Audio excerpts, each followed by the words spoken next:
मंजिल उनको मिलती है जिनके सपनों में जान होती है, पंखों से कुछ नहीं होता, हौसलों से उड़ान होती है। जम्मू कश्मीर की अगर बात करें, 40 वर्ष में सरकारें आती रही और जाती रहीं, लेकिन जब लाल किले की प्राचीन से प्रधानमंत्री मोदी साहब जब अगर पहाड़ी कबीले की जब बात होती है तो लेकिन पहाड़ी कबीले में एक खुशी की लहर और आस और उम्मीद जागती है। जिस तरह से 40 साल से एक जद्दोजहद, एक जंग थी पहाड़ियों को एसटी स्टेटस की, लेकिन अगर जम्मू कश्मीर की बात करें तो पहाड़ियों के लीडर और पहाड़ी एडवोकेट बनकर रविंदर रैना साहब जिस तरह से फायर को प्रोजेक्ट किया और आज बिल आखिर पहाड़ियों को एसटी के ज़ुमरे में लाया गया। आज हमारे साथ खुसूसी बातचीत करने के लिए मौजूद हैं, इनसे बातचीत करेंगे। सर, सबसे पहले तो बहुत बहुत शुक्रिया वक्त देने के लिए और बहुत बहुत मुबारकबाद पहाड़ी कबीले की तरफ से। चलिए, आपको भी बहुत बहुत मुबारकबाद। सर, किस तरह से देखते हैं 40 साल की एक जंग जदोजहद बिल आखिर आज उस मकाम पे पहुंच गए हैं कि पहाड़ी कबीले को भी एसटी के ज़ुमरे में लाया गया? कहते हैं ना, मोदी है तो मुमकिन है। जी सर। और मोदी साहब का नारा है सबका साथ, सबका विकास, सबका विश्वास। सब हमारे, कोई पराया नहीं। हमने पहले गुज्जर बकरवाल भाइयों को उनके हक दिए,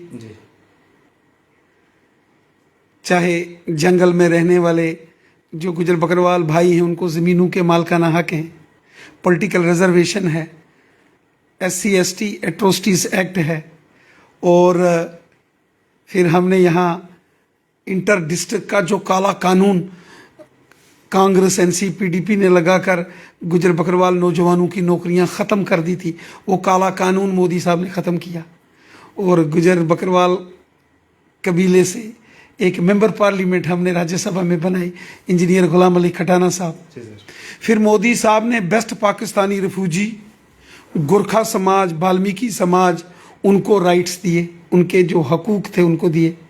फिर मोदी साहब ने ख़वातीन को उनके हक दिए, पंचायतों को मजबूत किया, BDC DDC बनाए, सारे काम किए। अब बारी थी पहाड़ी कबीले की और OBC जो कैटेगरी है, अदर बैकवर्ड क्लासेस।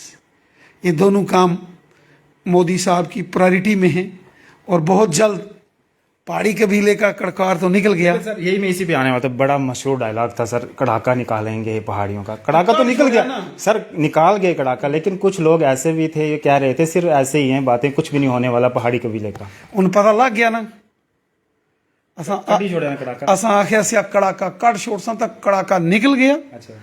तो अवाम ने रजौरी, पुंछ, उड़ी, करना, कपवाड़ा, टंगडार लोगों ने क्या कड़कार कढ़ांगे ते असा कड़ाका कढ़ छोड़िया, उन लोगों कड़कार कढ़ने। और मुझे यकीन है क्योंकि पहाड़ी जड़ा है एक वफादार कौमी है, वफादार, हुब्बल वतनी का जज्बा, देश प्यार, और जो जुबान एक बार दे दी तो गर्दन कट जाएगी लेकिन जुबान से पीछे नहीं हटेंगे। इसलिए देखो, कड़ाका भी निकल गया तो कड़कार भी निकलेगा। लेकिन ये बाकी वाले लोग क्यों अपोज कर रहे हैं दूसरी कम्युनिटी के? जब उनको हक और अधिकार मिले थे सर तो पहाड़ियों ने कभी नहीं सर ये शिकायत की। आज जब पहाड़ियों को मिला, क्यों सर वो इसके अगेंस्ट क्यों? देखो, जब 1999 में 1989 में ये फाइल ST रिजर्वेशन की गई, उसमें पहाड़ियों का भी नाम था, उसमें हमारे गुजर बकरवालों का, गद्दी सिप्पीज का भी नाम था, करगिल के लोग हैं, लद्दाख के लोग हैं, शीना हैं, गुरेजी हैं, तो इन सब की उस लिस्ट में नाम था। लेकिन बदकिस्मती ये रही कि पहाड़ियों का नाम काट दिया गया, जो सैर फहरिस्त नंबर 1 था। लेकिन फिर एक जदोजहद चली। हालांकि पहाड़ी कबीले ने वेलकम किया जब गुजर बकरवाल, गद्दी सिप्पी, शीना, करगिल, लेह के लोगों को ST के उस दायरे में लाया गया, तो पहाड़ियों ने वेलकम किया। क्योंकि पहाड़ी और गुज्जर बकरवाल अलग नहीं है। मैं अक्सर कहता हूं, पहाड़ी, गुज्जर और बकरवाल एक मां के 3 बेटे हैं, एक ही। हमारा रहन सहन, खान पान, कल्चर, बोली, ब्याह शादी में जो कल्चर होते हैं, जो खुशी के मकाम हैं, वो सब एक जैसे हैं। हमने एतराज नहीं जताया एक भाई ने, लेकिन वो जब हमें हक और अधिकार मिलने लगा वो थोड़ा सा अपोज। देखिए, बाई एंड लार्ज, हाँ वही तो हमारे जो बाई एंड लार्ज जो हमारे गुजर बकरवाल भाई हैं उन्होंने भी इसका मुखालफत नहीं की है, नहीं की। चंद थोड़े से लोग हैं। देखो, कपवाड़ा से लॉन्ग मार्च हो रहा है, पैदल मार्च निकाल रहे हैं, कठुआ तक चंद लोग हैं, सारा कबीला जंतर मंतर पे भी गए। चलिए, मैंने कहा यार फिर हमारे हैं। अच्छा। फिर हमारे हैं, हमारे यहाँ आपस में दोस्ती है, भाईचारा है, रिश्तेदारी है, हमारे हैं। और मोदी साहब का नारा है ना, सबका साथ, सबका विकास, सबका विश्वास, सब हमारे हैं, कोई पराया नहीं है। गुजर बकरवाल भी हिंदुस्तानी है, गद्दी सिप्पी भी हिंदुस्तानी है, पहाड़ी कबीला भी हिंदुस्तानी है। सर वो मैं सबकी इज्जत करता हूं। कहते हैं सर वकील अगर अच्छा हो तो वो चिंता नहीं करनी, केस हो जाता है सफल। लेकिन आपने जिस तरह से पहाड़ी कबीले पूरे की नुमाइंदगी की और फाइल वहां तक लेके, किस तरह का आज फील हो रहा है? देखिए, मेरी जिम्मेवारी थी, मेरी जिम्मेवारी थी। मुझे याद है, हम छोटे छोटे होते थे तो हमें जनाब आंजहानी नूरुल्लाह कुरैशी साहब और करीमुल्लाह कुरैशी साहब के बारे में बताया जाता था। सुरनकोट के एक नज़ीर कुरैशी साहब हैं, आज भी 90 साल उनकी उम्र है, और ऊपर वाला उनकी उम्र लंबी करे और तंदुरुस्ती दे, सेहत बख्शे। इन लोगों ने कुर्बानियां दी हैं, पूरी जिंदगी केस लड़ा है। लेकिन बदनसीबी ये रही कि जिन दिनों वो जदोजहद करते थे, दिल्ली में कांग्रेस की सरकारें थी। कांग्रेस ने हमेशा पीठ में खंजर मारा। कांग्रेस नहीं चाहती थी कि पहाड़ियों का भला हो, इसलिए चाहे वो नूरुल्लाह कुरैशी साहब थे, करीमुल्लाह कुरैशी साहब थे, या और भी जो हमारे बड़े लीडर्स थे पुराने। मुझे याद है आंजहानी राजा जो रफ़ीक खान साहब एमएलए थे मेंढर के, उन्होंने बड़ी जदोजहद की। मिर्जा रशीद साहब ने जदोजहद की। उसके बाद कश्मीर के अंदर,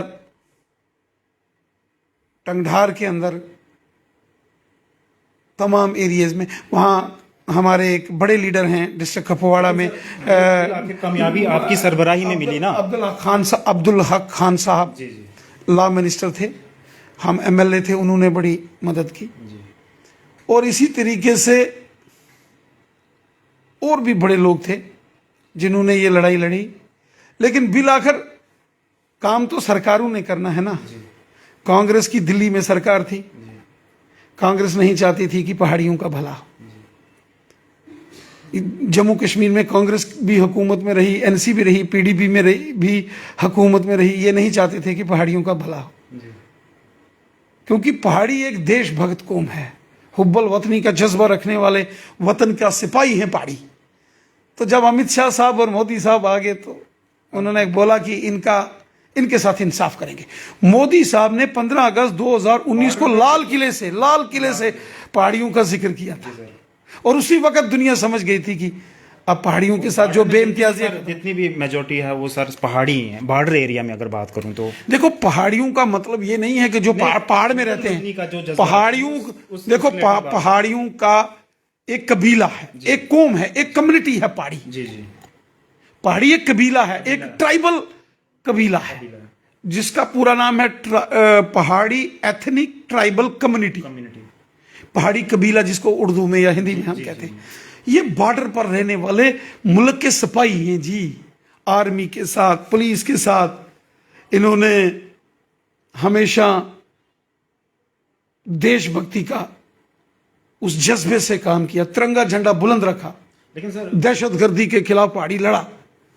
और गुजर बकरवाल भी हमारे भाई देशभक्त हैं। इससे पहले भाजपा 50 से पार थी, सबका नारा और आपका भी। लेकिन अब जब पहाड़ी कम्युनिटी और पहाड़ी कबीला जुड़ गया, इस कितनी से पार होंगे सर?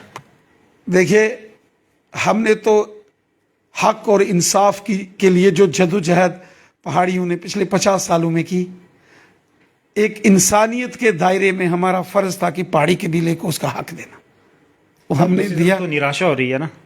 नहीं हो रही है सर, सब एक है, हो रही है। हम उनका भी ख्याल करेंगे। ये मोदी साहब है ना, ये सबका ख्याल रखते हैं। अच्छा। सबका साथ, सबका विकास, सबका विश्वास। गुज्जर पहाड़ी भाई भाई। मेंढर में टीकू खान साहब ने नारा लगाया था कि गुज्जर पहाड़ी भाई भाई।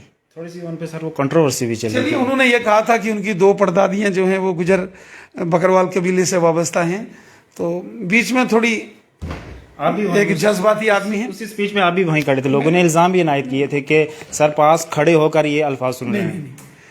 आप देखो, मैंने उनका हाथ रोका था, लेकिन वो ये कहना चाहते थे कि वो खुद जो हैं वो गुजर बकरवाल जो कबीला है वो बता रहे थे कि वो धोतरमान है। अच्छा तो बड़ी इज्जत होती है धोतरमान की। उन्होंने कहा कि उनकी जो परदादी, 2 परदादियां थी वो गुजर बकरवाल कबीले से। गुजर बकरवाल यहाँ रैली निकाल के तो दिखाए। नहीं, वो नहीं, ऐसा नहीं करना। मैंने उनको कहा था कि सब आपस में दोस्ती भाईचारा है, तलखी नहीं करनी। कभी कभी क्या होता है कि नौजवान खून होता है तो एक तरफ से कोई बोलेगा, दूसरी तरफ से कोई बोलेगा। तो मैंने कहा ये काम मत करो, इससे हमारे मुल्क को नुकसान होता है। गुजर बकरवाल भी हमारे हैं, वो भी हुब्बल वतनी का जज्बा रखने वाली कौम है। देखो गुजर बकरवालों की भी बहुत बड़ी कुर्बानी है हिंदुस्तान के लिए, बहुत बड़ी कुर्बानी है। मैं गुजर बकरवालों का भी वकील हूं। मैंने सबसे पहले गुजर बकरवालों को हक दिलाए जम्मू कश्मीर में, तो रविंदर रैना ने गुजर बकरवालों को उनके हक दिलाए। मैंने गुजर बकरवालों बच्चों को जब इंटर डिस्ट्रिक्ट बैन करके उनकी नौकरियां बंद कर दी, मैंने जनाब सड़क के ऊपर लाठियां खाई। पुंछ के आंझानी जो मोहम्मद शरीफ नोमानी साहब होते थे, वो आज इस दुनिया में नहीं है। ऊपर वाला उनको जन्नत नसीब करे। अगर वो आज जिंदा होते तो आप उनसे पूछते कि रविंदर रैना साहब ने गुजर बकरवालों के लिए कितनी जद्दोजहद की है, मशक्क़त की है। मेरी पीठ पर आज भी वो लाठियों के निशान हैं जो पुंछ में उस वक़्त हमने धरने प्रदर्शन किए थे और ये कहा था कि इंटर डिस्ट्रिक्ट का जो बैन लगा दिया गुजर बकरवालों बच्चों के नौकरियों के खिलाफ, ये ख़त्म करो। तो पुलिस ने पकड़ के हमको उस सड़क में मारा था और मोहम्मद शरीफ नोमानी साहब मुझे शाम को अपने घर ले गए थे जनाब, और हल्दी और देसी घी गर्म करके तो मुझे उनने मालिश की थी। तो गुजर बकरवाल कौम के लिए मैंने लड़ाई लड़ी है। आखिर में बता दें सर, अब जो है फाइल जो है आखिरी मरहले तक पहुंच गई है, इलेक्शन से पहले हो जाएगा। चलिए अब तो हो ही पूरा पूरा पूरा इस बात का वेट कर रहा है आपके। अब आपको क्या लगता है कि पीछे क्या रहा है? नहीं बता देना, इलेक्शन से पहले क्या पता सर रोक अब कहाँ रुकेगी? अब हो गया, अब क्या? सबसे पिछले 40 साल में हर जगह file national commission for scheduled tribes यही रुकती थी, यही रुकती थी। उन्होंने तो इंक्लूड कर दिया। उसके बाद ट्राइबल डिपार्टमेंट में तो कभी गई नहीं, और उसके बाद registrar general national commission for scheduled tribes उसने अप्रूवल दे दिया, ट्राइबल मिनिस्ट्री ने अप्रूवल दे दिया और रजिस्ट्रार जनरल ऑफ इंडिया ने अप्रूवल दे दिया। जहां पर हडल होती है, रुकावट आती है, वो सब क्लियर हो गया। अब फाइल सीधा अमित शाह साहब के पास गई है। उन्होंने अभी पार्लियामेंट में लानी है तो कड़ा का कड़ शेट सुन। चले सर, बहुत बहुत शुक्रिया हमारे साथ बातचीत करने के लिए। ये थे हमारे साथ बातचीत करने के रविंदर रैना सर, जो कि भाजपा के यूटी अध्यक्ष हैं। इनसे साफ बात हुई, जिस तरह से इनका कहना है कि पहाड़ियों का हमने कड़ाका निकाला और आने वाले वक्त में इलेक्शन के दौरान पहाड़ी किस तरह का कड़कार निकालते हैं। अब देखने वाली बात होगी जनता किस तरह का निर्णय लेती है। देखते रहिए जेकेटाई रुखसार खान के साथ, दीजिए इजाजत, धन्यवाद।